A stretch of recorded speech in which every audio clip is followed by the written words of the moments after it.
Prêt pour un nouvel épisode ? Alors, juste avant, je vous invite à aller faire un tour sur devenirtriathlète.com/commande. Vous pourrez retrouver notre livre sous la direction d'Olivier à 7 mains. On s'est mis autour d'une table pour vous proposer le meilleur pour savoir comment devenir triathlète, comment progresser en triathlon et enfin comment performer en triathlon. Je vous donne rendez-vous à la fin de cet épisode pour quelques derniers conseils. Allez, c'est parti pour devenir triathlète. Salut les sportifs, c'est Armano. Bienvenue sur un nouvel épisode du podcast Devenir triathlète. Alors, ce ne sera pas vraiment un nouvel épisode puisque pour l'été, on va marquer une petite pause, mais on va vous proposer des rediffusions des épisodes qui ont le mieux marché. On commence aujourd'hui avec ce nouvel épisode et puis s'il y en a d'autres qui vous intéressent, n'hésitez pas à nous envoyer un petit message via les réseaux sociaux. On se fera un plaisir de les programmer pour les prochaines semaines de cet été. Allez, profitez bien du soleil, de la plage, de la montagne, de tout ce que vous voulez. Profitez-en pour faire du sport avec des écouteurs et nous écouter. On attend vos retours avec impatience. Allez, c'est parti pour un nouvel épisode. Salut les sportifs. Salut les sportifs, c'est Armano et je suis très heureux de vous retrouver pour la saison 2 du podcast Devenir triathlète. Pour co-animer cet épisode, Olivier De Scooter, le fondateur de la marque Oana, est toujours à mes côtés et le sera toujours sur ce podcast. Salut Olivier. Salut Armano, ça fait 1 an et on garde toujours la patate. C'est ça, exactement. C'est toujours un plaisir d'enregistrer avec toi, même si on est en visio, ça met un peu de soleil dans mon quotidien.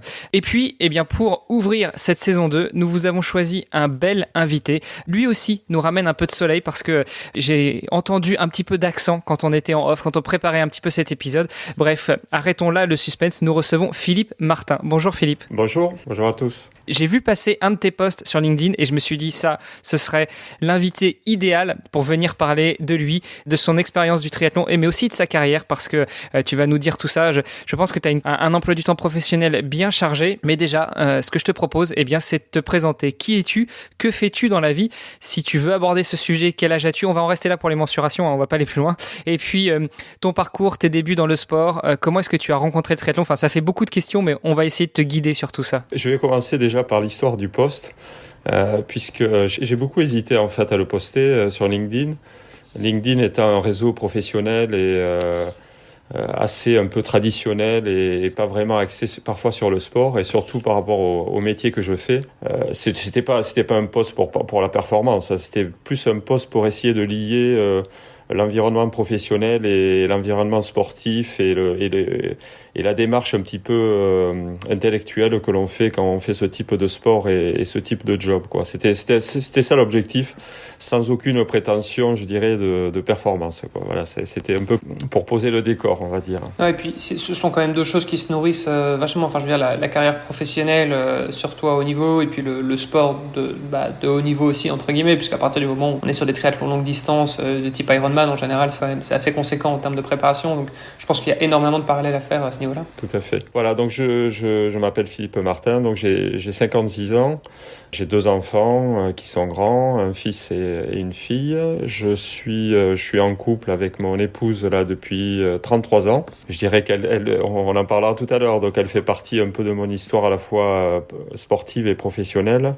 Je suis directeur général donc d'une division du groupe aéronautique Safran, qui est un des plus gros groupes mondiaux aéronautiques. Et voilà, donc je suis dans une division qui produit des équipements de conditionnement d'air pour l'aéronautique. C'est plus de 1000 personnes, plus de 200 millions d'euros de chiffre d'affaires.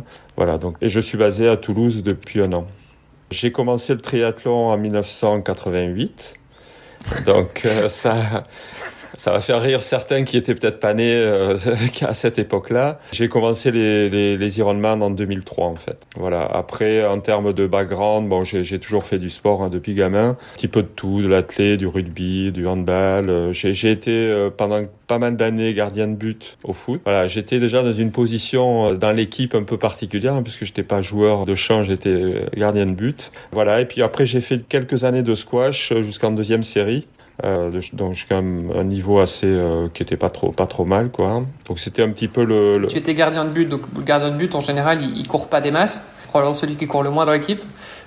Qu'est-ce qui fait que... Sur le terrain.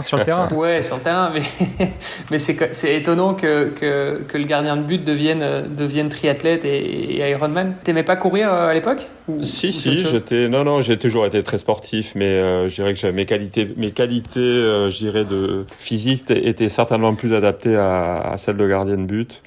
voilà, avec des spécificités un petit peu de détente, d'agilité, voilà, qui me caractérisaient un petit peu, quoi. Mais non, j'ai toujours couru, j'ai toujours été, voilà, très très sportif. J'ai regardé, alors pourquoi je suis venu au triathlon en fait. Alors je suis un peu de la vieille génération, on va dire, hein, enfin du début du triathlon. Hein. Je suis tombé un jour sur une vidéo d'Hawaï en fait, où on voit donc une fameuse triathlète, hein, qui était l'épouse de Mark Allen, qui finit à quatre pattes en fait le triathlon d'Hawaï, et qui finit en fait qui est en tête et qui finit seconde. Et qui s'est fait doubler à quelques mètres de l'arrivée. Et donc, je me suis dit, ça, c'est un truc incroyable. Je connaissais pas du tout le triathlon, je faisais pas de vélo, je nageais pas. Enfin, c'était... Et je me suis dit, voilà, c'était un petit peu au fond de ma tête. Et je me suis dit, un jour, il faudra que je le fasse. Et j'ai fait mon premier triathlon en 1988, en fait, et c'était à Toulouse. Un voisin m'avait prêté son vélo, j'avais un casque à boudin. Donc c'était vraiment première course. Je crois que je dois sortir avant-dernier de l'eau. Voilà, bon, comme j'étais quand même, je courais pas mal, bon, j'avais pas mal remonté, mais c'était mon premier triathlon. En 89, j'ai fait le promo. Donc à l'époque, ça s'appelait des promotions. C'est un petit peu les découvertes, je crois, aujourd'hui. C'était les championnats de France, je crois, de distance olympique à Toulouse. Il y avait, je crois que c'était Serge Lecric ou Philippe Mession qui avait gagné à cette époque-là. Il y avait les frères Sanson qui sont assez connus, qui étaient deux gros nageurs à l'époque.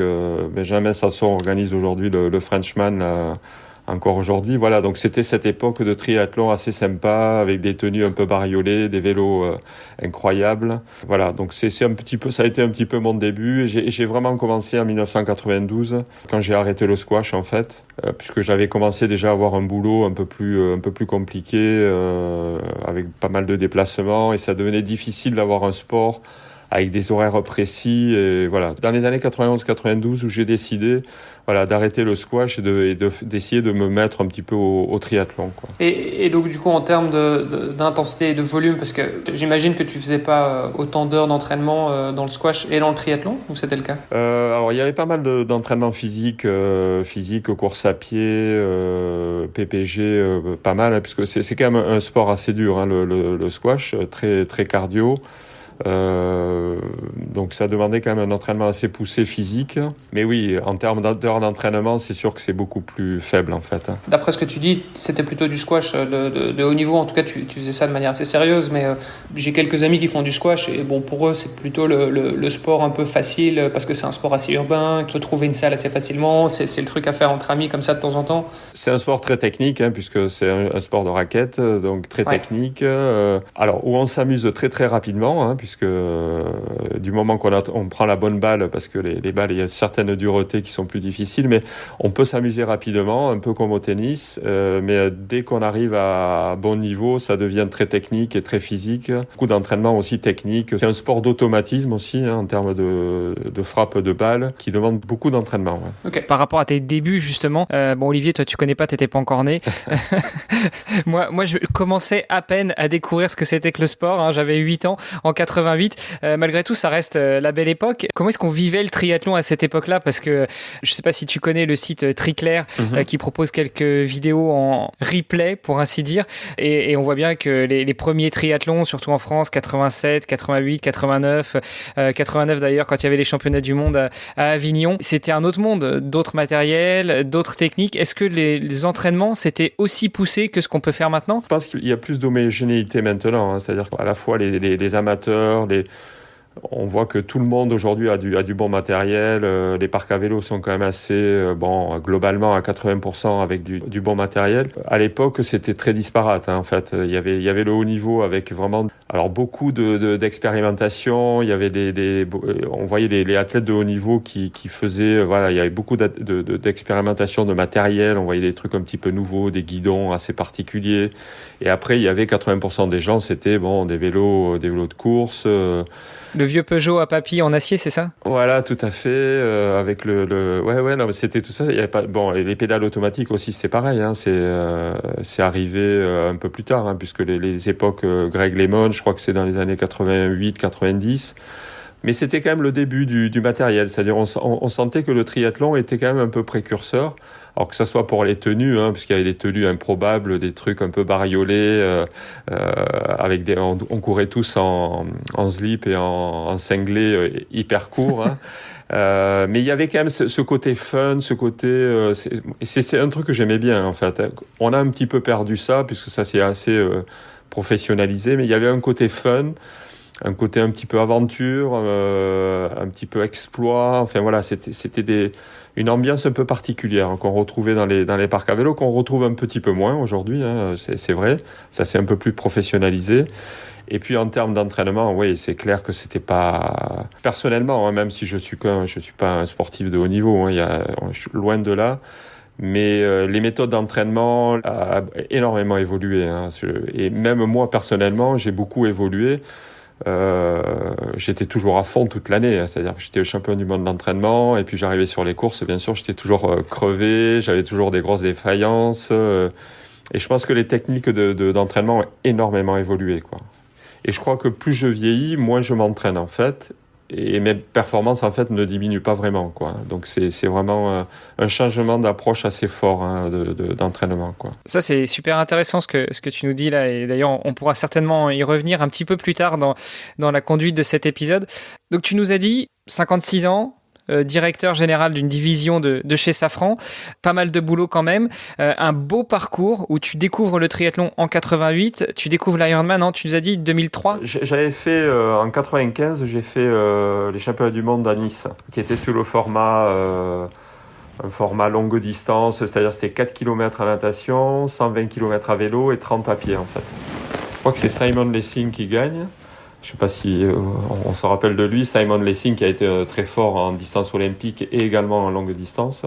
Un petit peu moins à Hawaï, puisqu'il a pas très bien réussi. Et je crois le deuxième est Van Lierde, qui a été deux fois vainqueur à Hawaï il y a quelques années, quoi. Et donc donc j'avais fait en 95 c'était ma première course longue distance, je dirais, à Nice. Voilà, après j'ai eu une petite coupure là, enfin une coupure, je dirais, de course, puisque j'ai changé de job, je suis parti du côté de Tours et je voyageais énormément à travers le monde.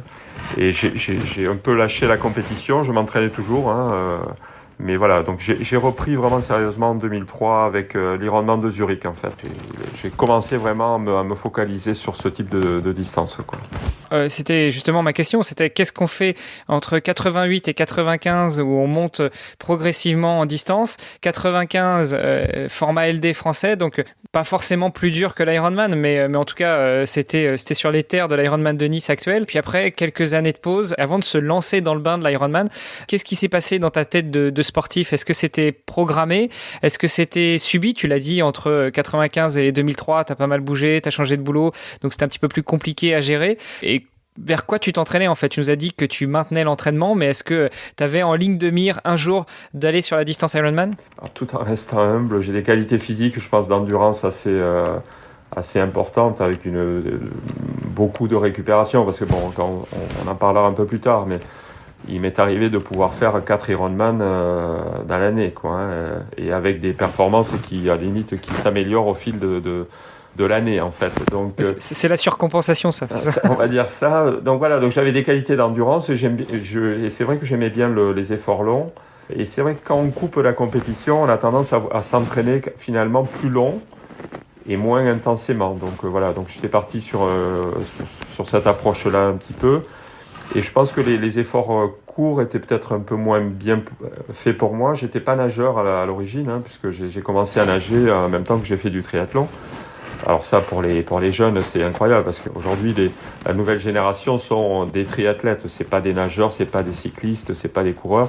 Les nouvelles générations sont des triathlètes, quoi. Donc c'est vraiment la grosse différence, je pense, des années actuelles et des années il y a 20, 30 ans, où on n'était pas triathlète, en fait. Oui, on était plutôt spécialisé dans un sport, et puis après, on dérivait vers le triathlon. Donc moi, j'étais plutôt coureur à pied. Après, c'est vrai que j'ai énormément progressé à vélo, et la natation a toujours été un petit peu difficile, et sur des courtes distances, c'est un petit peu irrémédiable. Voilà, pas mal de cyclos dans les années 2000, 99, 2000, 2001. J'ai fait des belles places dans des cyclos comme l'Ariégeoise et des choses comme ça. Donc je me suis dit, bon voilà, c'est un sport qui me va bien. Et finalement, la natation, même si j'ai progressé, alors je suis pas un gros nageur, mais voilà, rapidement, dans les années 2002-2003, je pouvais nager 3 km 8 à peu près en 1h06, 1h07. Donc, ce qui me permettait après, voilà, de pouvoir finalement faire une course pleine sur Ironman, quoi. Et puis, ces longues distances, ce cheminement un petit peu long sur une journée, de dire, voilà, c'est une compétition assez longue, on a le temps de mettre en place une stratégie, de réfléchir, on a le temps de se rattraper aussi, c'est-à-dire sur une distance olympique, bon, si on n'est pas bien, si on a un problème technique, c'est cuit, quoi. Alors que sur de longue distance, voilà, il y a un peu ce cheminement, un petit peu de course qui me semblait intéressant, quoi. Il y a vraiment deux mondes entre le courte distance et le longue distance. Voilà. Non, et puis j'avais toujours ça en tête, hein, ma course, cette vision de l'Ironman d'Hawaï et de voir ce truc, voilà, je voulais faire un Ironman, quoi. Je me dis, est-ce que je vais y arriver, est-ce que je vais le faire? Bon, et je vous cache pas qu'en 2003, déjà, j'avais un petit peu un coin dans ma tête d'aller visiter Hawaï, quand même, hein. Je me disais, bon, un jour ou l'autre, quand même, il va falloir que j'y aille, hein. Donc, ça a été quand même un gros déclencheur. Tu avais dans un coin de ta tête monté sur la distance Ironman et puis un petit peu plus loin, mais quand même au fond du cerveau, te dire va falloir que j'aille voir les plages hawaïennes. Ouais, c'était quand même un truc que j'avais envie de faire, hein, parce que bon, depuis les années 90, hein, je regardais, j'étais comme tout le monde, scotché au mois d'octobre à regarder les lives, quoi. Et j'achetais Triathlète, Trimag, je veux dire tous les. Alors aujourd'hui avec la numérisation, on les achète malheureusement plus ces bouquins, mais puis maintenant on a YouTube. Voilà, j'avais tous mes petits bouquins de triathlète. Ouais, c'était un truc que j'avais envie. Ouais, j'avais envie d'essayer d'atteindre cet objectif. Ouais. C'était quand même quelque chose d'important, quoi. Et à l'époque, c'était comment? Parce qu'aujourd'hui, ça dépend un peu des milieux dans lesquels on est, mais c'est vrai que pour la plupart des gens, quand on dit oui, je suis Ironman, je fais des Ironman par exemple, on est parfois vu un peu comme un extraterrestre. Et pourtant, aujourd'hui, c'est quand même quelque chose qui devient de plus en plus courant. Je pense qu'il y a de plus en plus de gens qui deviennent triathlètes là, depuis quelques années, c'est en grosse croissance. C'était comment à l'époque, dans le début des années 2000, quand on disait ouais, je fais un Ironman, je veux me qualifier pour Hawaï? Alors, bon, c'est toujours un petit peu impressionnant, hein. Je pense que globalement, même aujourd'hui, les gens pensent que c'est toujours un effort incroyable, et j'essaye de temporiser tout ça de minimiser, parce que comme je dis toujours, moi personnellement étant entraîné, faire un Ironman c'est pas dur, quoi, hein. Ce qui est dur, c'est pour quelqu'un qui s'entraîne peu.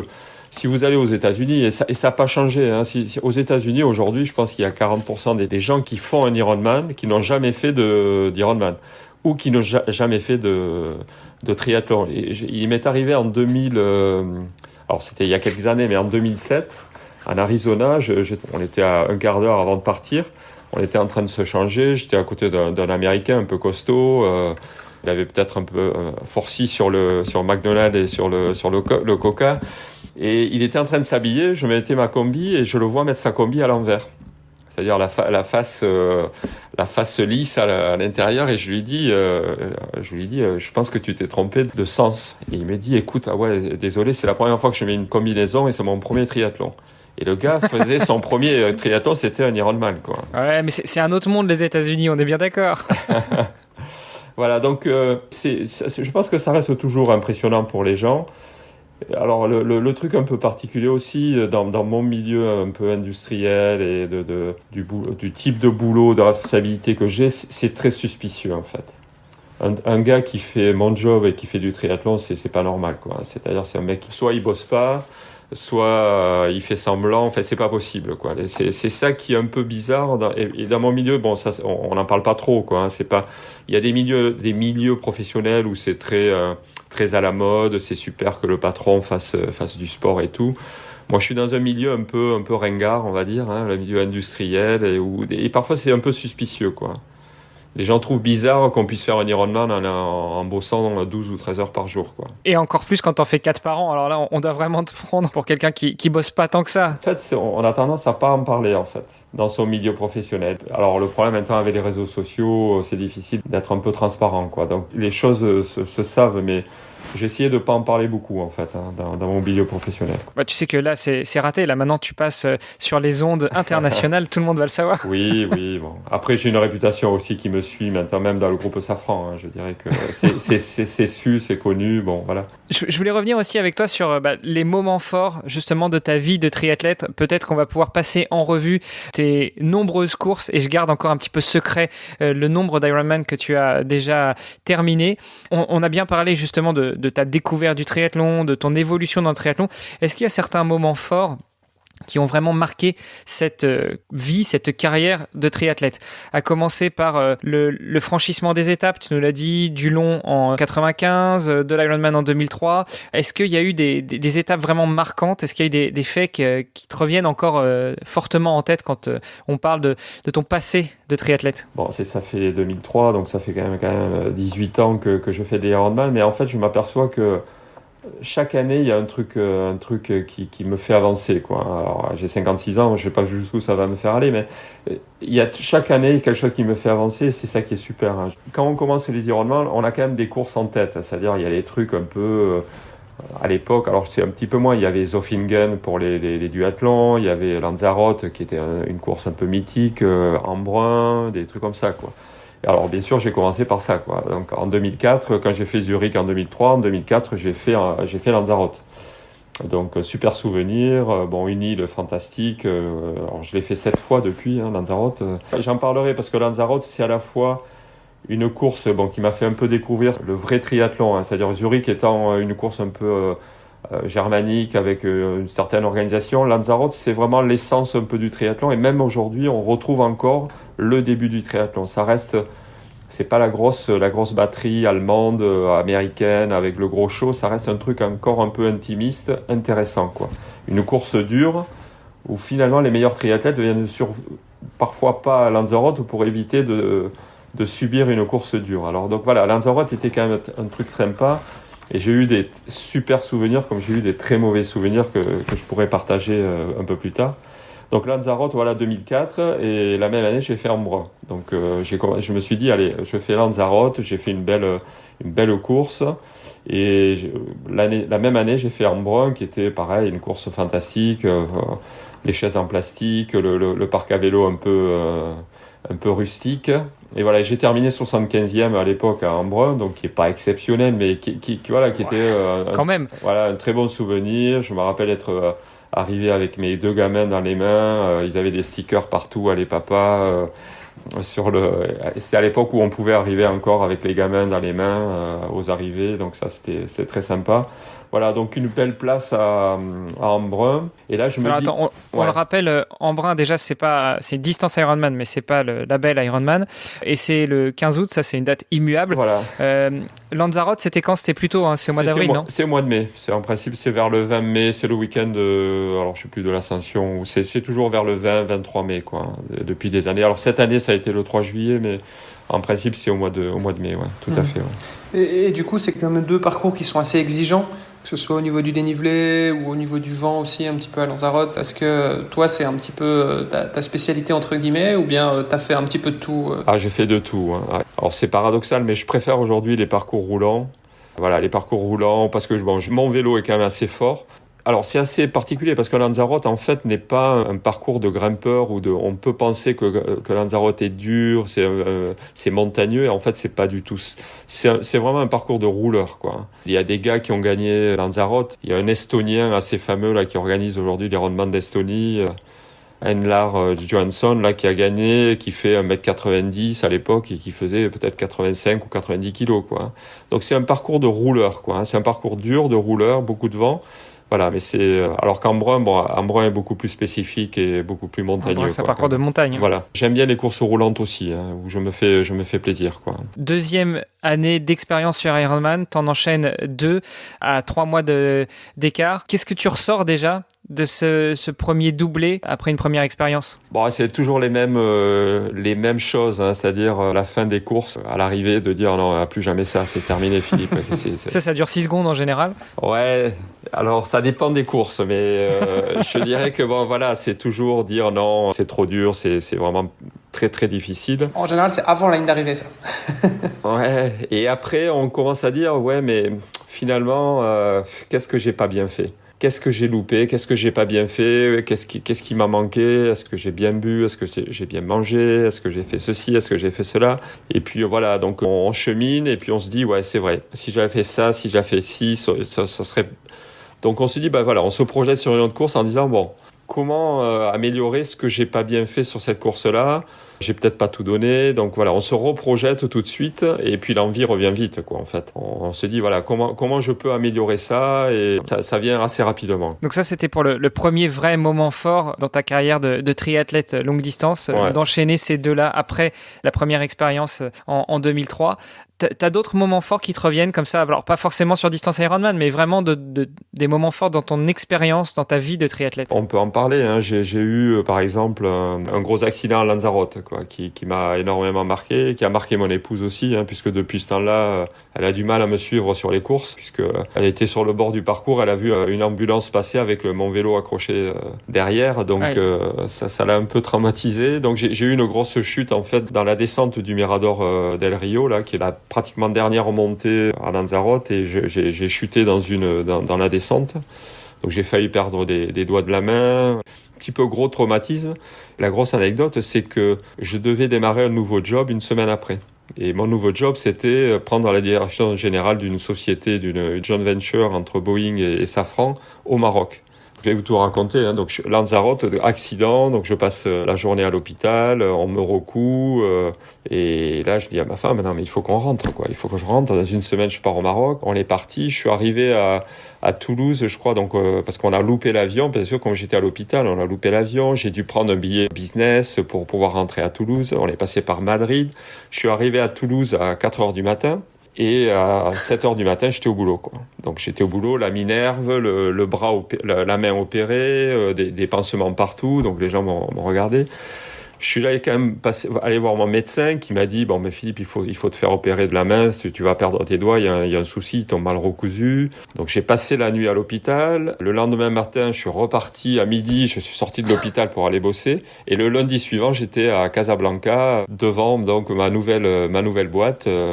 Voilà, donc avec le bras en écharpe, la minerve, voilà. Donc c'est un souvenir qui restera, puisque donc hyper condensé en 10 jours, voilà, j'ai fait mon Ironman que j'ai pas terminé, j'ai terminé à l'hôpital, j'ai failli perdre mes doigts, et je me retrouve à Casablanca, voilà, tout seul dans ma chambre d'hôtel, à démarrer mon job de directeur général d'une boîte de 700 personnes, quoi. C'était assez. Du coup, toi qui voulais rester discret vis-à-vis du triathlon, c'était raté. Ouais, alors j'ai pas dit qu'est-ce qui m'était arrivé, mais voilà, c'était assez étonnant de voir leur DG arriver avec. Ils ont dû se dire, ils nous ont envoyé un bras cassé, voilà. Au sens propre comme au sens figuré, pour le coup. Des anecdotes, j'en ai plein, hein. Je peux vous en raconter une autre aussi. Elle est assez récente, hein, en fait. 2020, Covid. Bon, donc difficile, hein, les triathlons, c'est compliqué, blablabla. Bon, on continue à s'entraîner, à rester motivé. Et puis, bon, les choses un peu s'éclaircissent, et puis je vois que l'Ironman de Cozumel a lieu. Donc je vois le 70.3 quelques mois avant, je vois que ils font la course, je dis bon allez, Philippe, c'est pour toi. Et là, mais malheureusement, on peut pas quitter la France, on peut pas voyager à l'étranger. Et je regarde quand même un petit peu qu'est-ce que je peux faire. Bon, je suis directeur général d'une boîte, bon, je peux pas faire une déclaration comme quoi je peux voyager. Donc là, je regarde un petit peu qu'est-ce que je peux faire pour aller faire l'Ironman de Cozumel en novembre 2020. Le truc improbable, quoi. Je suis parti de Toulouse jusqu'à Barcelone en voiture, avec une déclaration comme quoi j'avais un rendez-vous à Barcelone pour le business. J'ai fait ensuite Barcelone-Madrid en avion, Madrid-Mexico, Mexico-Cancun, et me voilà à Cancun pour prendre le bateau pour aller à Cozumel. Manque de bol, je suis arrivé à Cozumel la semaine où il y a eu un gros ouragan sur toute la zone Amérique du Sud, et la péninsule du Yucatan avait les restes de l'ouragan, quoi. Impossible de traverser entre Puerto del Carmen et Cozumel. Donc je devais prendre un petit ferry, donc je passe la nuit de plus à l'hôtel, et là c'était à 2-3 jours de la course, quoi. Je loue une voiture et j'essaie de prendre un gros ferry pour traverser. Les ferries bloqués, je suis resté 48 heures sur le parking. Alors, on était 800 voitures à peu près, 48 heures sur le parking. Donc j'ai dormi 2 jours avant l'Ironman dans ma voiture. Et là, c'était tous les triathlètes qui essayaient de traverser. Donc finalement, on a traversé le vendredi, juste 48 heures avant la course. J'avais un triathlète argentin dans la voiture, donc on a chargé son vélo dans ma voiture. J'avais un Américain aussi qui voulait traverser, donc j'avais un Américain, un Argentin. Donc je suis arrivé pratiquement la veille de la course, après avoir dormi dans ma bagnole, pas bu, pas mangé, enfin. Mon coach était fou. T'étais pas le seul. Je veux dire, tous les voilà, donc dans le cas. Ouais, j'étais pas le seul. Certains étaient arrivés avant et avaient pu traverser, mais voilà, un truc encore improbable, quoi. On se prépare toute l'année, le parcours du combattant pour aller faire cette course à 10 000 km de là, et ben voilà, bon, mais j'ai fait ma course. Ça a été dur, ça a été compliqué, mais j'ai un souvenir de sortir de l'eau, monter sur mon vélo avec le sourire, quoi. J'ai rigolé pendant 20 km, je rigolais sur mon vélo, quoi. En me disant, Philippe, t'es là, tu fais ton triathlon, tu fais ton Ironman, t'y es arrivé, quoi. Et c'était super, quoi. C'était, voilà, donc c'est une autre anecdote un petit peu croustillante. J'en ai une autre aussi en 2006, c'était pendant la Coupe du Monde de foot. Je pars faire l'Ironman de Zurich, où j'étais bien préparé, pareil, la grosse faute de débutant. La veille de la course, je vais manger, je mange un kebab. À Zurich, mais non, c'est pas comme si c'était une spécialité locale. Voilà. Et j'ai été malade toute la nuit, en fait. Impossible de m'alimenter pendant toute la course. Je pouvais pas manger de gel. Enfin, c'était l'horreur. J'ai dû abandonner au 120e kilomètre à vélo. Complètement épuisé, quoi. Oh non. Voilà, donc des anecdotes, on en a beaucoup, j'en ai beaucoup, des marrantes et des moins marrantes. Parmi ces anecdotes-là, alors je pense qu'on va pouvoir lever le voile. Tu en as fait quelques-uns des Ironman, justement. Est-ce que tu peux revenir avec nous sur le chiffre exact? Alors je vais être à mon 41e Ironman, 41. Et est-ce qu'avec ça, la fédération Ironman, le label Ironman te délivre une médaille ou quelque chose? Parce que t'as quand même lâché un petit peu de frais d'inscription chez eux. C'est pas un système d'abonnement ou quoi? C'est clair. Alors c'est du business. Alors j'ai pas fait que des labels Ironman, puisqu'il y a quelques courses comme Barcelone qui ont été challenge, Vichy qui était dans le circuit challenge aussi. Et c'est du business. On reste dans un milieu très business. Avec des sociétés qui doivent faire de l'argent, donc je veux dire, il n'y a pas d'ambiguïté là-dessus, quoi. Le triathlon reste un sport cher, à tous les niveaux, et de plus en plus cher. Autant avant on pouvait le faire avec du matériel qui était pas cher. Aujourd'hui, il y a quand même c'est quand même du sport business, donc ça reste très cher et parfois c'est assez difficile. Non, mais au-delà de ouais, enfin au-delà d'avantages financiers, ça pourrait être une reconnaissance, quoi, un truc. Non, il y a pas. Non, pas vraiment. Non, il y a pas vraiment de reconnaissance. Alors Ironman fait de la reconnaissance pour des gens qui ont fait pas mal d'Ironman et qui n'ont pas été qualifiés pour Hawaï, par exemple. Si vous avez fait, je crois, alors je sais pas s'ils le font toujours, mais si vous aviez fait 12 Ironman sur le label Ironman, alors avant il y avait de la loterie, mais on pouvait être éligible à être qualifié pour Hawaï suivant un dossier. Mais bon, comme je me suis qualifié, je dirais par naturellement, je dirais, j'ai jamais eu ce truc-là, quoi.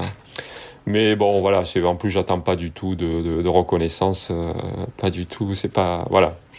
Je fais mon truc, c'est ça qui est important. S'il y a des employés, s'il y a quelqu'un qui bosse chez Ironman là, qui nous écoute en ce moment, à mon avis, il doit y en avoir quelques-uns. Voilà, vous savez ce que vous pouvez faire. Justement, tu l'as glissé comme ça, tout doucement. Tu t'es qualifié naturellement par le jeu des slots. Est-ce qu'on peut revenir justement sur ta ou tes qualifs pour Hawaï? Quand est-ce que c'était? Dans quelles conditions? Et qu'est-ce que tu en as ressorti? Alors j'ai raté ma qualif, je crois que c'était en 2005 ou 2006 à Florianopolis. Je suis parti au Brésil là et je rate la qualif pour 40 secondes. Bon, c'est bête parce que 40 secondes c'est rien. Et c'était encore l'année où c'est le mois de naissance, c'est-à-dire moi je suis né en juin, donc les qualifications c'était de juin à juin en fait pour l'âge groupe, quoi. Okay. Et en fait je change, j'ai 40 ans en fait cette année-là en 2005. Et en fait dans le nouveau système j'étais dans la catégorie 40-45, j'aurais été qualifié puisque je termine deuxième je crois de la catégorie, mais en 35-39 je suis le dernier non qualifié, quoi. Et au roll-down, il y a zéro roll-down, donc je repars avec mes 40 secondes. Mais je sais que c'est possible, c'est-à-dire je sais que il me manque pas grand-chose. Et donc en 2007, je pars en famille. Là, on a des amis qui habitent à Houston. On va y passer 10 jours. Je laisse ma famille à Houston et je prends mon petit vélo et je pars à Phoenix, en Arizona, en me disant voilà, c'est l'année. C'était vraiment l'objectif de me qualifier en Arizona. Je fais pour moi une course exceptionnelle. Je termine 90e. Je crois qu'on est 2300, je crois, là, au départ. Je termine 90e. Et je termine 11e de ma catégorie, qui était dans une catégorie assez difficile, puisque c'est 40-44 ans. C'est là où on a vraiment pas mal de gars qui performent. Donc je fais une très belle course et je me qualifie, quoi. Donc alors je me qualifie au roll down puisqu'il y avait 10 places et je termine 11e. Donc je suis le premier sur la liste et il y aura eu qu'un seul roll down. Ouais, t'as eu du bol sur ce coup-là. Donc j'ai eu du bol, c'est un truc fantastique, hein. J'ai encore mon petit bout de papier. Aujourd'hui il donne une médaille, mais à l'époque il donnait un bout de papier signé par Ironman. Donc j'ai encore ce papier. C'est quand même un super aboutissement, quoi. J'étais heureux, J'étais vraiment fier et voilà, et un truc à partager aussi en famille avec ma femme. C'était vraiment un très très très bon souvenir. J'en ai encore un peu voilà, je sens que ça remonte un petit peu. Ouais. Et du coup, pourquoi l'Ironman d'Arizona? Est-ce que c'était stratégique pour toi ou c'est juste parce que tu voulais combiner ça avec un voyage en famille et que ça s'y prêtait bien, vous avez des amis dans le coin? Alors, on a toujours essayé de regarder des endroits un peu sympas aussi pour faire les courses. Et là, voilà, on avait des amis qui habitaient Houston, là, qui travaillaient dans le pétrole, et j'avais dit on va essayer de combiner ça. Et ça a toujours été un peu notre leitmotiv, hein, d'aller dans des endroits un peu sympas dans le monde, au Brésil, au Canada, enfin aller un petit peu partout et essayer de combiner ça. Oui, ils sont bons pour ça, Ironman. ouais, c'est ça. Et puis voilà, puis je roulais pas mal assez fort à vélo, c'était un parcours assez roulant. Voilà, j'avais fait une course assez pleine, un bon vélo, un bon marathon, je sais pas, j'avais fait 3h35, un truc comme ça sur le marathon. Donc j'avais fait une course pleine et voilà, ça correspondait un peu à mes qualités aussi de rouleur-coureur, quoi, je dirais, hein. Donc 2007, ouais, et je me suis requalifié quelques années après, ouais. Alors justement, sur cette première qualif, rappelle-nous l'Ironman d'Arizona, à quelle époque c'est, sachant que Hawaï, on le sait, c'est la deuxième quinzaine d'octobre. C'était au mois d'avril. Maintenant, c'est au mois de novembre, hein, je crois, l'Arizona. À l'époque, c'était vers le 17 avril. L'année où tu t'es qualifié, c'était l'année où tu allais à Hawaï aussi. Ouais, tout à fait, ouais. Donc là, j'ai quand même, j'ai été raisonnable, hein. J'en ai pas fait un autre entre les deux. J'ai quand même essayé de préparer au mieux cette course. Je savais que c'était dur. Enfin voilà, je connaissais pas trop, mais je savais, j'avais lu des comptes rendus. Voilà, donc j'avais essayé quand même de préparer au mieux la course. Une natation sans combinaison, hein, pour un non-nageur. C'est terrible, Hawaï, hein. C'est se dire il va falloir nager 3 km 8 sans combinaison.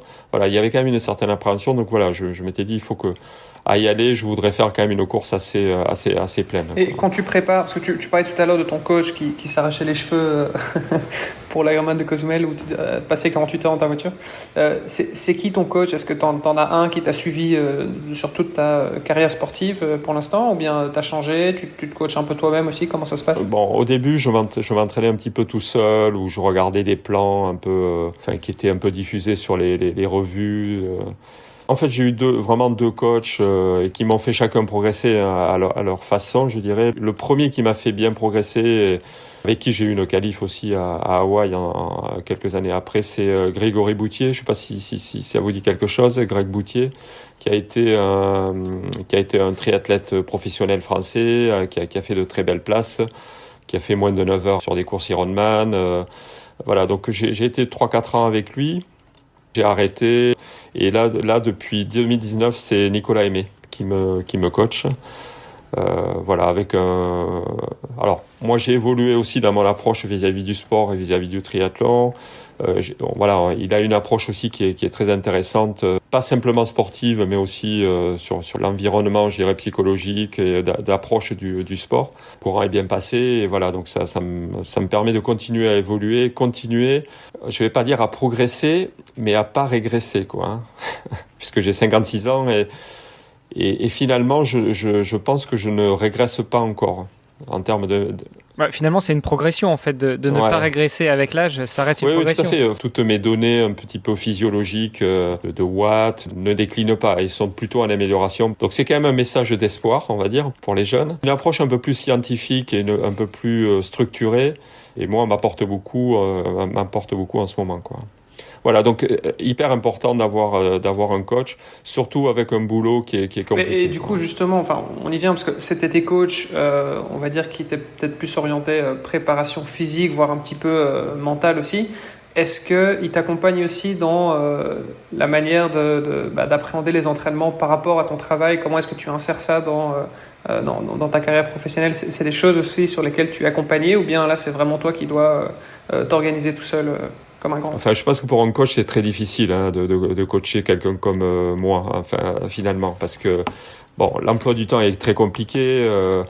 Enfin, je vais vous donner une idée. Par exemple, même pendant la période Covid, en 2020, j'ai pris, je crois, 128 fois l'avion.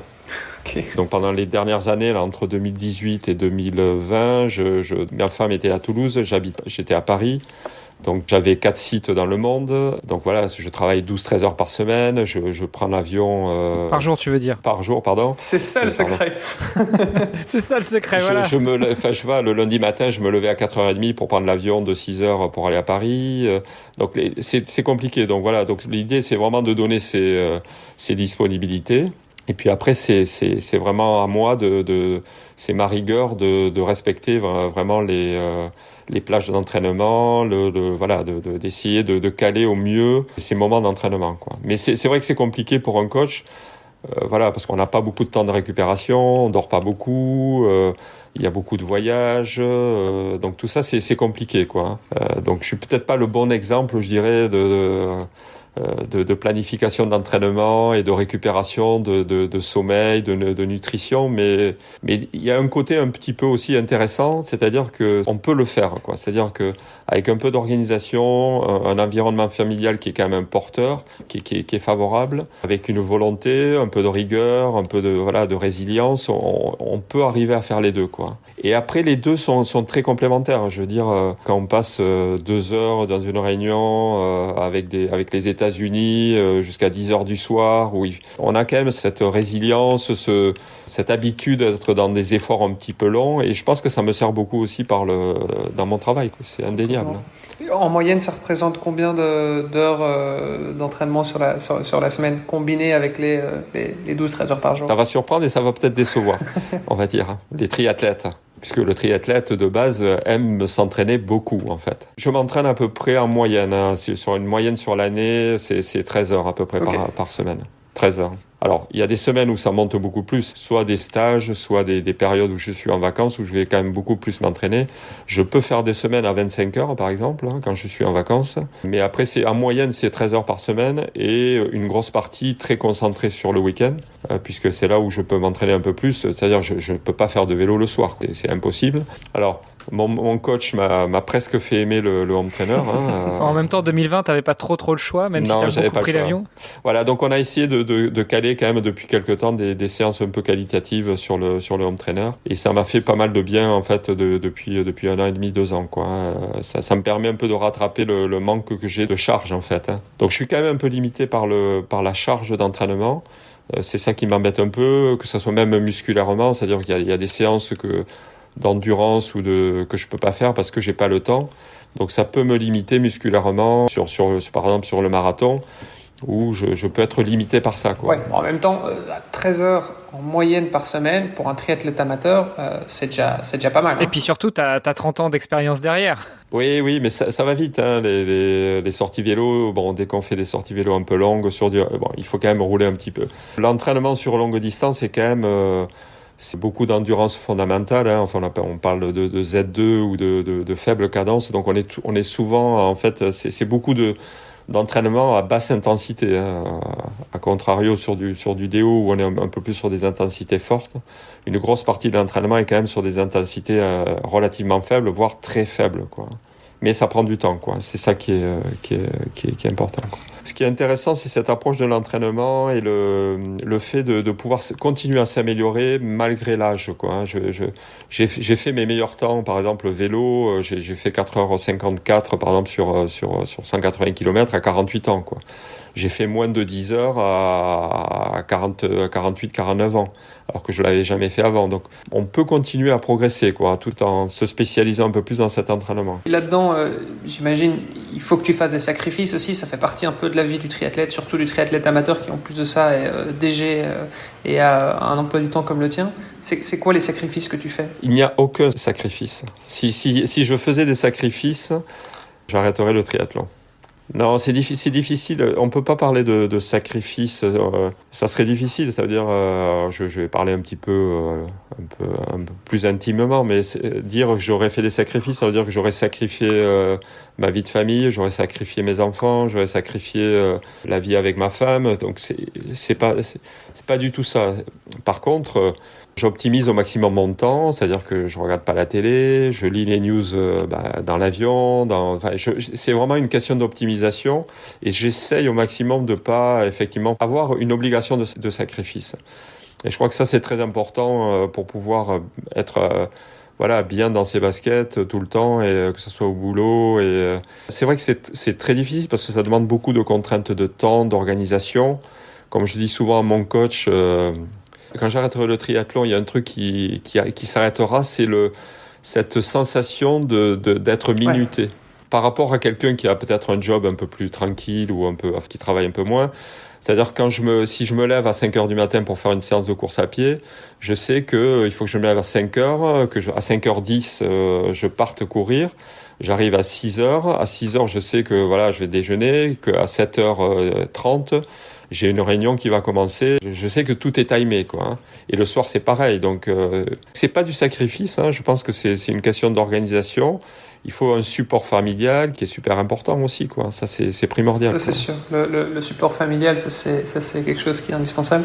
Bon, du coup, effectivement, je pense que ça dépend un petit peu où est-ce qu'on met le curseur quand on parle de sacrifice, mais au final, je pense que tu l'as dit aussi tout à l'heure, c'est pas l'idéal en termes de récupération, donc tu sacrifies peut-être un petit peu de temps de récupération. Il y a peut-être d'autres choses aussi qui pourraient être un sacrifice pour d'autres personnes qui ne le sont peut-être pas nécessairement pour toi.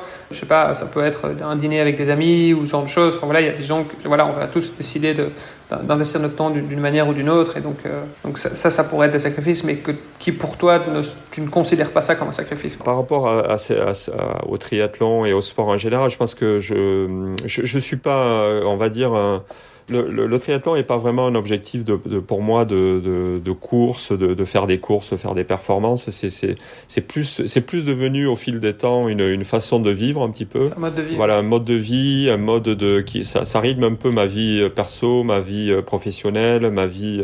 Voilà, donc ça c'est devenu une routine un peu qui est nécessaire à mon équilibre. Et est-ce qu'au bureau, quand tu as une réunion avec l'équipe de Washington, tu leur dis non, je suis désolé, je peux pas, j'ai piscine ce soir, ou au contraire, là tu vas essayer de l'autre balancer?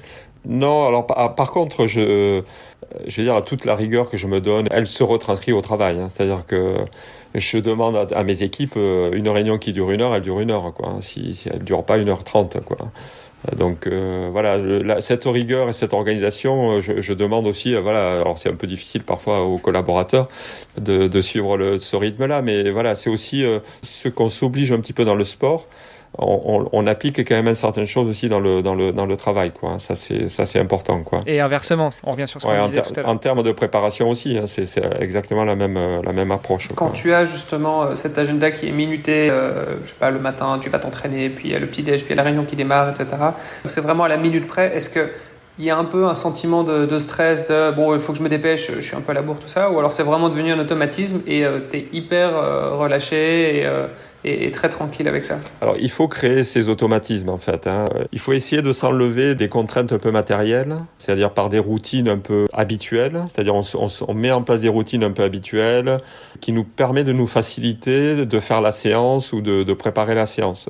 C'est-à-dire que effectivement, si tous les jours je dis attention, il faut que je mette ma combi parce que je vais aller nager en lac tel jour, et donc je sais que j'ai toujours dans ma voiture un sac avec des running, j'ai un sac avec mes équipements piscine.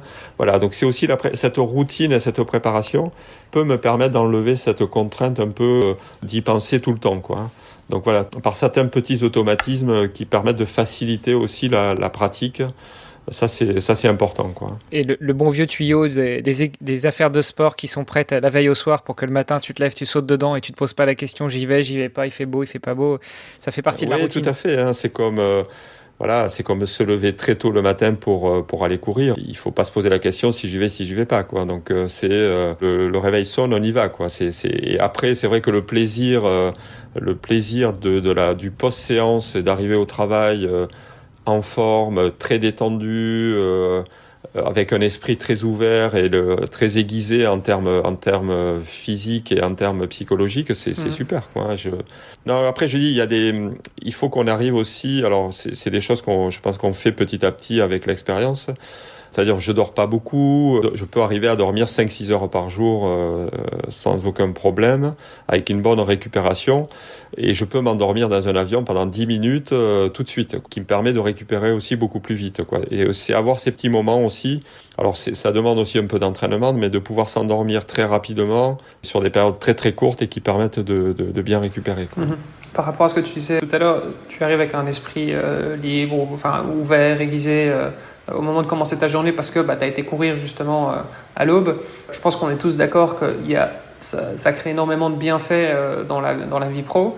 Est-ce que c'est quelque chose que tu recommandes à certains de tes collaborateurs, par exemple, ou bien au contraire tu dis non, moi je préfère faire la distinction entre les deux, j'essaie d'être plutôt discret à ce niveau-là? Alors c'est là où c'est pour revenir un petit peu à ma réflexion sur poster ou pas poster mon petit mot sur LinkedIn, et en fait finalement je m'aperçois que il y a beaucoup de gens qui osent pas en parler ou qui osent pas venir vers moi pour ça. Et c'est vrai que depuis que j'ai posté le post, bon, les gens le savent. Et finalement, il y a beaucoup de gens qui sont demandeurs, c'est-à-dire demandeurs de comment je fais, comment j'y arrive, des conseils. Et c'est super, quoi. Alors j'aimerais pousser, et je pousse, bien sûr, tout le monde à faire du sport. On n'est pas là, tout le monde peut pas faire du sport avec cette même fréquence, c'est sûr. Mais je pense que c'est important, quoi. Et c'est des choses que j'essaie de parler à mes collaborateurs, j'essaie de mettre, c'est des choses sur lesquelles, oui, c'est important. Et les gens sont de plus en plus ouverts à cette discussion. Et si je peux apporter, dans des aides, de donner des motivations, c'est important, ouais. Je crois que ça fait partie aussi de mon job, quoi. Et j'aimerais le faire plus, quoi. Et j'aimerais que mon milieu professionnel soit plus, entre parenthèses, tolérant sur ça, quoi. C'est-à-dire, je pense que la place du sport, même dans l'entreprise, est super important et permet d'avoir un bien-être aussi au travail, et surtout à mon niveau, où je peux vous assurer que certaines personnes qui font mon job ont pas une condition physique. Je pense que ça les aiderait parfois à être un peu plus performants aussi à leur niveau, quoi. C'est clair. C'est clair, non. Et surtout quand on sait que la sédentarité est quand même la première cause de décès en Europe, quoi. Donc, ouais, tout à fait. C'est un enjeu au niveau sociétal et au niveau professionnel aussi, évidemment. Non, et puis bon, j'ai fait pas mal de pays, puisque j'ai travaillé pas mal d'années à l'étranger, au Maroc, à Londres, dans différents pays. Et je pense que toutes les places, tous les endroits au monde sont bons pour le sport. Et on s'aperçoit malheureusement que la France est un peu à la ramasse sur pas mal de choses. Pour vous donner une idée, quand j'étais à Londres, je nageais tous les matins. À 6 heures du matin, j'étais dans l'eau, dans ma piscine. En France, trouver une piscine ouverte à 6 heures du matin, c'est juste impossible, quoi. Ouais.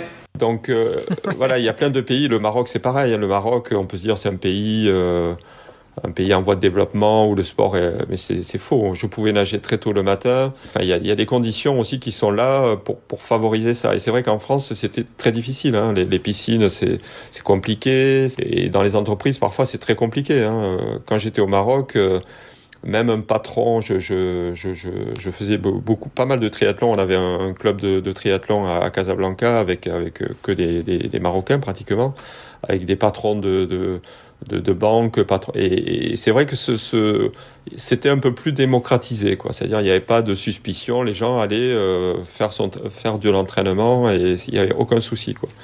En France, on est encore un peu, je pense qu'il y a des progrès à faire, quoi. Après, je pense qu'il y a aussi, parce que moi j'ai travaillé par exemple au Pérou et j'avais aussi cette impression, c'est que je suis dans un club et tous les autres triathlètes, c'était des gens qui avaient un certain statut, on va dire, socio-économique. Et là où en France c'est peut-être un petit peu plus accessible, quand tu vas dans ces pays-là, c'est beaucoup plus difficile. S'acheter déjà tous les matériels, payer l'inscription à une course Ironman, etc. Donc ça devient un petit peu des sports élitistes dans certains pays. Ça, je pense que ça fait aussi peut-être un peu la différence, quoi. C'est vrai, mais après, on peut faire des choses. Alors, pour revenir à quelques anecdotes ou quelques moments de vie liés au triathlon, je crois que c'est quand je suis arrivé au Maroc, donc après mon accident de Lanzarote, là. C'était au mois d'août, je crois. J'étais avec ma femme, on part à Rabat faire visiter la ville et je vois une petite affiche, qui dit premier triathlon de Rabat. J'ai dit à ma femme, t'es dingue. J'avais repris, c'était le mois d'août, ça fait 2 mois et demi, j'avais repris un peu l'entraînement, j'avais encore quelques soucis à la main, mais ça allait, j'avais repris l'entraînement et j'ai dit à ma femme, je vais faire ce premier triathlon à Rabat, c'est pas possible, quoi. Et donc, je m'inscris à ce triathlon de Rabat.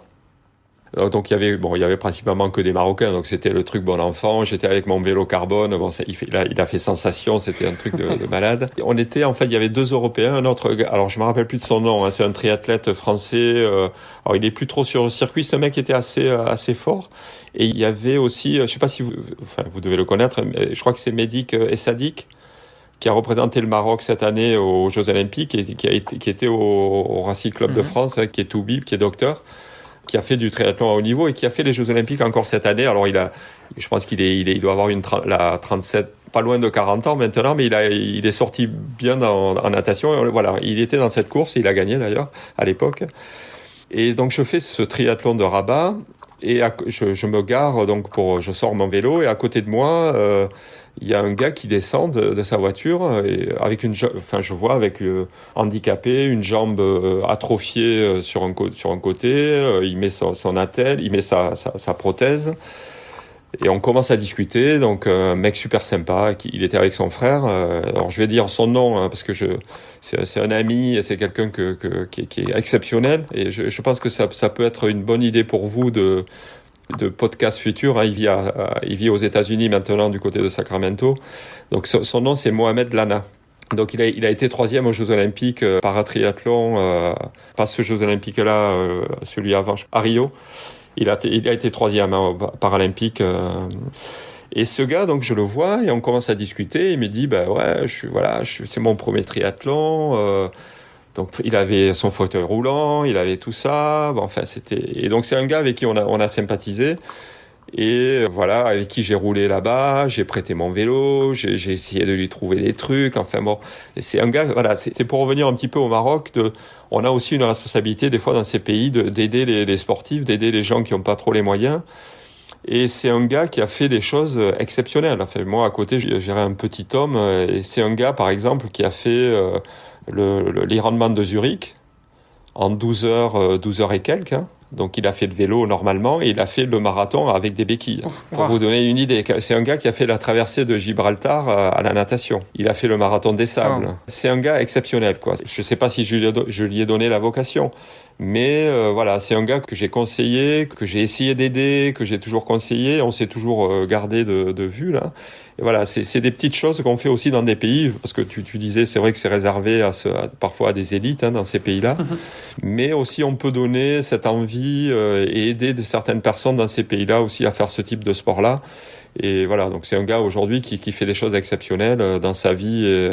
Donc c'est un Marocain qui est parti aux États-Unis, qui a obtenu la green card, qui est marié à une Hawaïenne, qui a 3 gamins et qui est un sportif accompli. Et c'est vraiment super, quoi. Je suis fier de l'avoir un petit peu aidé à faire ça, quoi. Oh, c'est une très belle histoire. C'est assez sympa. Puis on garde le nom. Ouais, Mohamed Lana, je pense que c'est très sympa et c'est un gars très très très sympa qui peut donner beaucoup d'humilité, une dimension humaine assez forte, quoi, dans notre sport. C'est vrai que c'est intéressant et bon, d'ailleurs je pense que c'est un bon sujet aussi peut-être pour clôturer tout doucement l'épisode. Tu parles d'humilité, c'est vrai que c'est quelque chose qui est quand même très important, je pense, quand on est dans le triathlon, parce que c'est vrai qu'on peut avoir tendance parfois à se dire j'atteins un niveau de condition en fait dans plusieurs sports et je parviens à combiner ça avec ma carrière professionnelle de haut niveau, etc. Donc voilà, on est vu un petit peu comme des surhommes entre guillemets. Et donc comment garder finalement cette humilité? On a l'impression que tu es quelqu'un de tout à fait normal, père de famille, qui qui est très humble. Et donc, est-ce que c'est quelque chose que tu travailles particulièrement? Ça fait partie de ta personnalité? Tu as toujours été comme ça? On va philosopher un petit peu, mais je pense que c'est toute une histoire un petit peu de vie, quoi. Hein. C'est-à-dire, alors, personne n'est pareil, mais je veux dire, la vie finalement est un tout. Hein. Elle s'appuie sur une famille, sur ses origines, sur une vie professionnelle. Donc tout ça, c'est très lié en fait. Hein. Voilà. Donc et tout est complémentaire en fait. Hein. C'est-à-dire quand on prend des décisions personnelles, elles se retranscrivent sur sa vie professionnelle, sur pas mal de choses. Donc voilà, c'est un tout. Oui, il faut rester humble parce que c'est important. Et je pense que quand on fait du sport, alors difficile ou enfin des choses difficiles, il faut garder toujours en tête sa performance propre. Et quand je dis performance, c'est-à-dire c'est pas la meilleure performance, c'est la performance pour soi. C'est-à-dire c'était un peu ce que je voulais dire dans le post sur LinkedIn. Je voulais pas mettre en avant ma performance sportive, c'est-à-dire, je veux dire, j'ai pas terminé premier, j'ai accompli une course pleine qui m'a permis d'apprécier tout le cheminement que j'avais mis en place pour faire cette course, de prendre le plaisir, voilà, et d'apprécier ce moment-là, quoi. Et voilà, c'est ça qui est important. Donc, il faut pas non plus, voilà, se dire performer, c'est pas performer, être le meilleur de quelque chose, c'est d'arriver à faire ce qu'on a prévu de faire, mais à son niveau, quoi.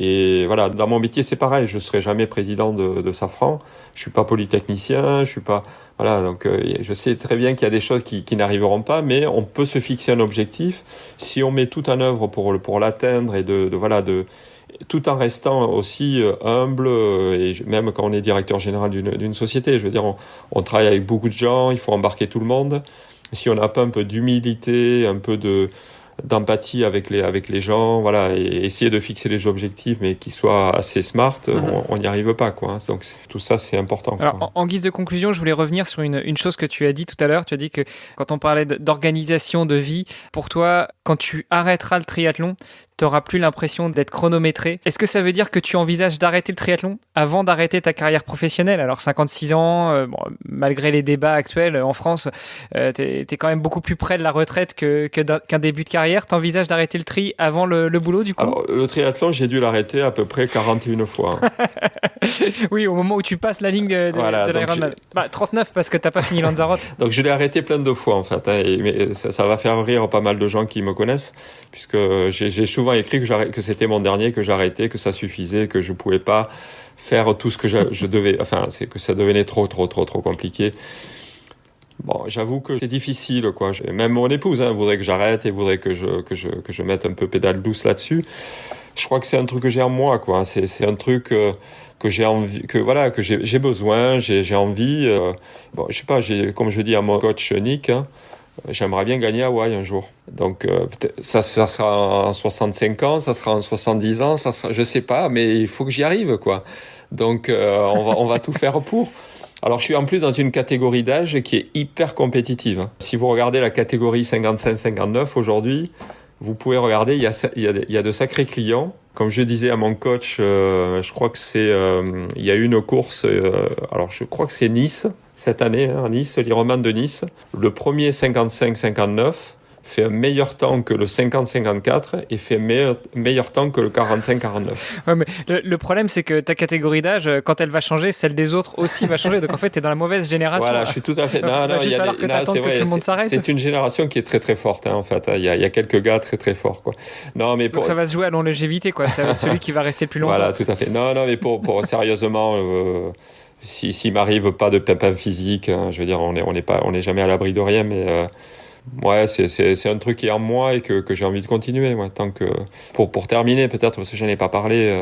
Depuis 2020, on devait faire l'Ironman de Lanzarote avec mon fils, qui est aussi qui a des qualités, je dirais, 10 fois supérieures aux miennes et naturellement qui est un gamin très fort.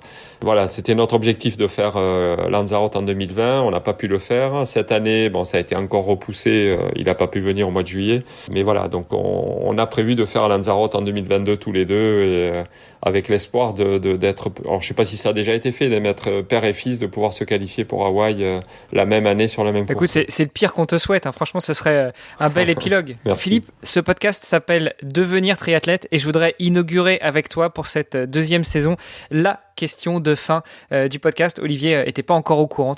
Et si tu vois son visage, il a l'air un peu étonné. Non, tout simplement, toi qui as de la bouteille, pour ainsi dire, dans le triathlon, quel est selon toi le meilleur conseil que tu puisses donner à quelqu'un qui veut devenir triathlète? Bon, j'ai pas réfléchi, hein, donc là tu me prends un peu de... Ouais, moi aussi. Non, là, j'ai pris tout le monde de court, là, c'était fait exprès.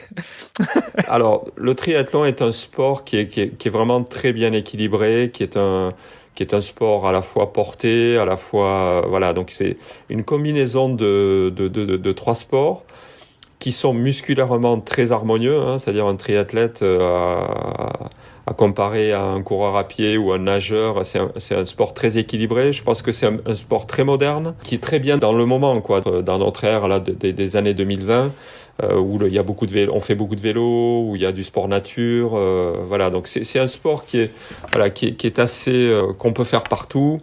On peut, même si le matériel coûte cher, je pense qu'on peut le faire d'une manière assez simple aussi, hein, également. On peut nager en lac, on peut courir en nature, on peut faire du vélo, différentes façons de vélo. Aujourd'hui, il y a beaucoup de types de triathlon. Il y a pas que du triathlon. On peut faire du X-Trail. Il y a beaucoup de. Donc c'est un sport finalement assez complet et assez complet physiquement, et qui peut nous ouvrir sur beaucoup de choses, du vélo, du trail, beaucoup de sports, quoi. Voilà, donc et puis il faut, je pense, démocratiser le truc, quoi. Faire un triathlon, c'est pas beaucoup plus difficile qu'un marathon. Un marathon a été toujours beaucoup plus douloureux à récupérer qu'un triathlon. Donc il ne faut pas avoir peur. Marathon sec, effectivement, c'est plus difficile à récupérer. Ouais, tout à fait. Donc voilà, donc je pense que c'est très fun. Voilà, et puis c'est un sport complet. Et c'est très très sympa et qu'on peut faire assez simplement, en fait. Hein. Évidemment, on mettra tous les liens pour te contacter dans les notes de cet épisode, mais peut-être rapidement, le meilleur moyen pour rentrer en contact avec toi, si on est un employé de Safran, entre autres, et qu'on souhaite poser une question à son DG pour savoir comment il a découvert le triathlon, comment est-ce qu'il a performé, comment est-ce qu'il évolue, pour en savoir un peu plus sur tout ce qu'on s'est raconté pendant cette heure ensemble, quel est le meilleur moyen ? Ouais, LinkedIn, je pense que c'est le meilleur moyen. Juste pour info, le dernier post, j'ai 53 000 vues, quoi, hein, sur LinkedIn, quoi. Avec des gens du monde entier, avec des questions parfois un peu des gens qui m'ont contacté personnellement sur des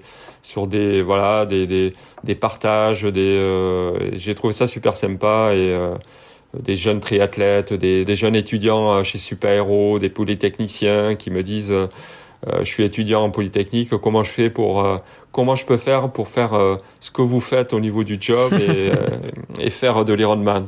Et je trouve que ça, moi, c'est super. Moi, je trouve que c'est vraiment super. Et si je peux aider ou donner quelques conseils, ça, en toute humilité, ça me fera plaisir. Génial. Ouais, donc LinkedIn, il n'y a pas de souci. Hein. Les gens peuvent me contacter. Super. Un grand merci, Philippe. C'était passionnant.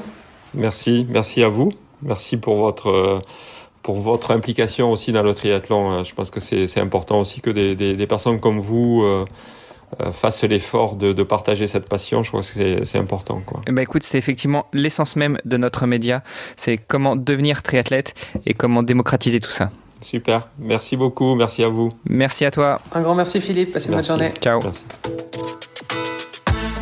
Merci d'avoir écouté cet épisode jusqu'au bout. N'oubliez pas de rejoindre notre groupe Facebook pour discuter avec les invités, commenter et poser vos questions. Et Olivier et moi, nous vous répondrons dans un prochain épisode. À la semaine prochaine. Salut les sportifs.